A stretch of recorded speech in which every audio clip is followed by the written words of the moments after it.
Gerakan komunisme di Indonesia sebenarnya mengalami perjalanan panjang yang seringkali diwarnai gelombang pasang surut dalam pergolakan pergerakan nasional pada awal abad ke-20.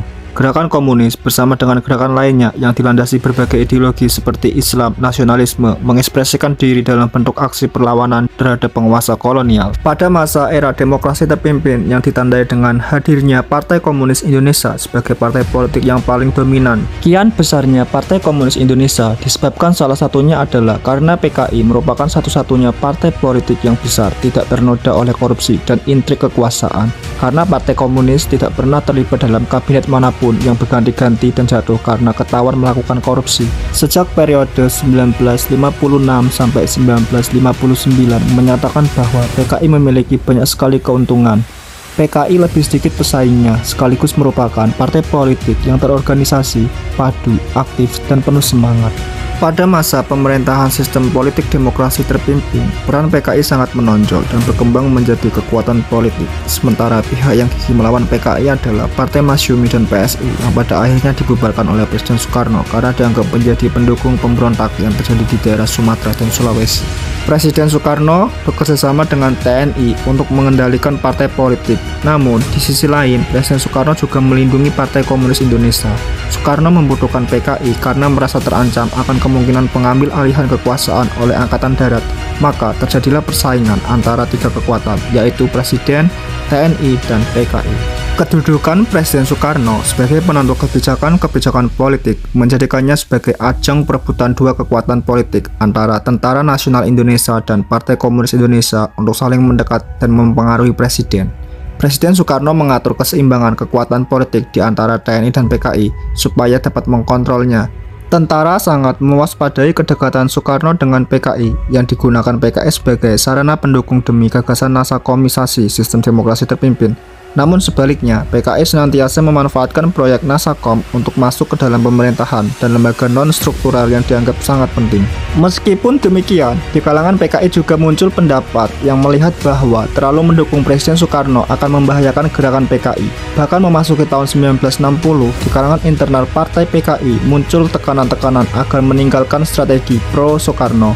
Insinyur Sakirman, salah satu anggota Politbiro PKI, berpendapat bahwa menenteramkan para anggota partai yang mengajukan persoalan apakah demokrasi terpimpin itu sesungguhnya bukan sebuah sistem politik dan ekonomi yang lebih jahat dari sistem demokrasi liberal. Kemudian argumen Aidit mengenai meninggalkan dukungan demokrasi terpimpin akan membahayakan dan gaya keras akan membuat PKI justru akan ditindas oleh tentara. Membuat PKI tetap mendukung Soekarno adalah pilihan yang logis. Aidit pada bulan Juli tahun 1956 mengatakan bahwa komunisme Indonesia tidak akan mengikuti komunisme Rusia atau Cina. Para aktivis PKI yang lain setuju dengan Aidit, tetap mewacanakan bahwa sikap pro-Soekarno. Jadi, pada masa demokrasi terpimpin, Presiden Soekarno lebih dekat dengan PKI karena ia menginginkan perubahan sosial revolusioner yang berpilar pada gerakan anti-imperialisme. Yang dapat dijadikan sebagai sekutunya adalah PKI yang justru sevisi dengan Bung Karno dalam upaya melakukan perubahan revolusioner. Jelas, pada masa demokrasi terpimpin, kedekatan Bung Karno dengan PKI menghasilkan politik revolusioner. Peristiwa lain yang mendekatkan Presiden Soekarno dengan PKI adalah momentum kampanye Dwi Komando Rakyat atau Dwi Kora. Menurut Herbert Feith, Soekarno tidak pro-komunis, tetapi yang lebih tepat adalah bahwa ia bergantung pada PKI di dalam usaha mempertahankan posisinya menghadapi tentara. Ada tiga faktor yang berperan.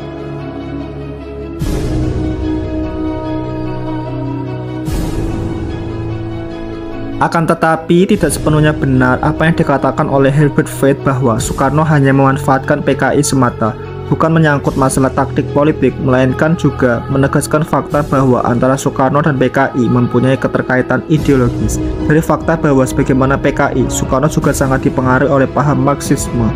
Tentu dalam tingkatan tertentu kadar Marxisme antara para tokoh PKI dan Presiden Soekarno sangatlah berbeda. Karena pemahaman Marxisme alat perlawanan sekaligus ideologis yang bagus di mata Soekarno, ia tak memandang komunis sebagai musuh yang harus disingkirkan sebagaimana tokoh lain seperti Bung Hatta memandang komunisme dan PKI.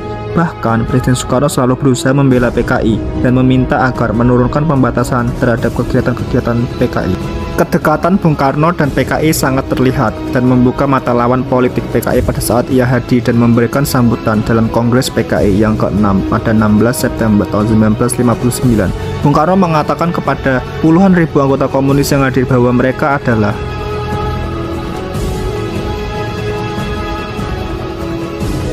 Bung Karno hadir untuk memberikan pidato dalam pembukaan kongres itu setelah diundang oleh Aidit dalam situasi ketika terjadi pelarangan politik akibat gejolak setelah terjadi pemberontakan di daerah. PKI menanyakan kepada Bung Karno apakah partainya boleh mengadakan kongres. Dalam pidato itu, Bung Karno mengatakan,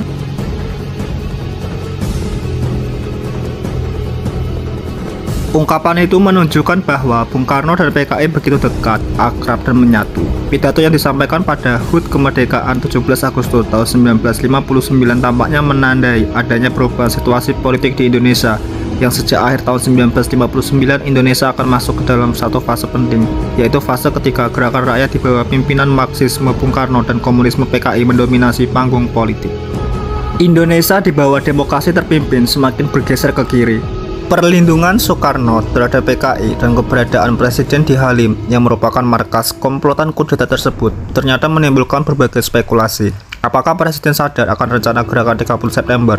Sampai seberapa jauh simpatinya terhadap gerakan tersebut? Menurut suatu dokumen yang dinyatakan sebagai catatan dari pemeriksaan terhadap bekas ajudan Soekarno, Kolonel Bambang Wijanarko, pada akhir tahun 1970, Soekarno telah memutuskan pemberhentian Ahmad Yani dan menunjuk Deputi ke-1 Mayor Jenderal Angkatan Darat Mursyid sebagai Kepala Angkatan Darat yang baru. Presiden Soekarno bersama Omar Dhani pada tanggal 29 September telah membicarakan kekalutan di kalangan Angkatan Darat. Omar Dhani menyatakan bahwa telah diberitahu tentang adanya sekelompok perwira yang tidak puas termasuk Suparjo. Peranan Soekarno adalah lebih dari sekedar pihak ketiga yang berharap dapat mengeksploitasi ketidakpuasan para perwira muda terhadap kepemimpinan Angkatan Darat. Menurut Anthony dalam bukunya The Spirit of Red Banteng mengemukakan bahwa Soekarno lah sebenarnya pemrakarsa gerakan 30 September.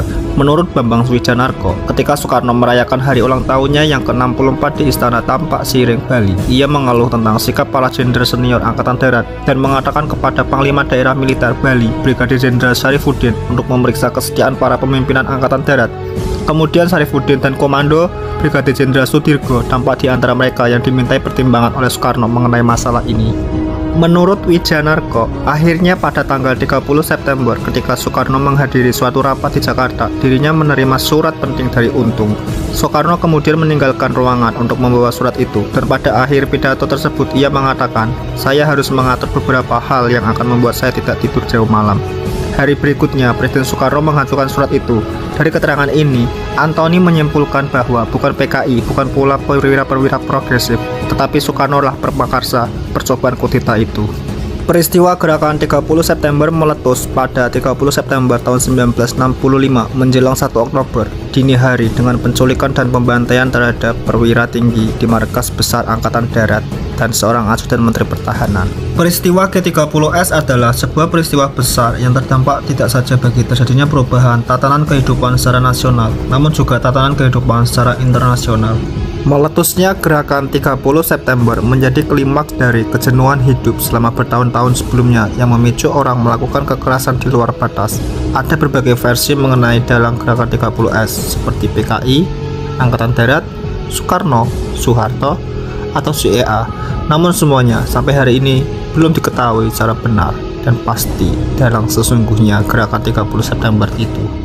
Menurut Asfi Warman Adam, ada beberapa faktor pendukung. Pertama, budaya amuk sebagai unsur penopang kekerasan. Kedua, konflik di daerah antara golongan komunis dan non-komunis, terutama para kiai, sudah mulai tampak sejak tahun 1960-an. Ketiga, militer diduga juga berperan dalam menggerakkan massa. Keempat, faktor provokasi media massa yang menyebabkan masyarakat menjadi geram. Dampak yang terjadi dari peristiwa tersebut adalah goyahnya pemerintahan Indonesia hingga terjadinya serangkaian skenario pembersihan PKI dan simpatisannya di setiap pelosok penjuru Indonesia. Sampai pada akhirnya Soeharto menerima surat perintah 11 Maret tahun 1966 yang berisi perintah yang menginstruksikan Soeharto selaku Panglima Komando Operasi Keamanan dan Ketertiban untuk mengambil segala tindakan yang dianggap perlu untuk mengatasi situasi keamanan yang buruk pada saat itu. Hingga saat ini, Super Semar menuai banyak perdebatan. Umumnya perdebatan berkisar pada keaslian surat yang beredar, kemudian kondisi psikologis Soekarno saat menandatangani surat tersebut. Sebagian berpendapat bahwa Soekarno menandatangani surat tersebut di bawah todongan senjata. Namun pendapat ini lemah. Soekarno menandatangani surat tersebut bukan atas tekanan fisik, tetapi psikologis.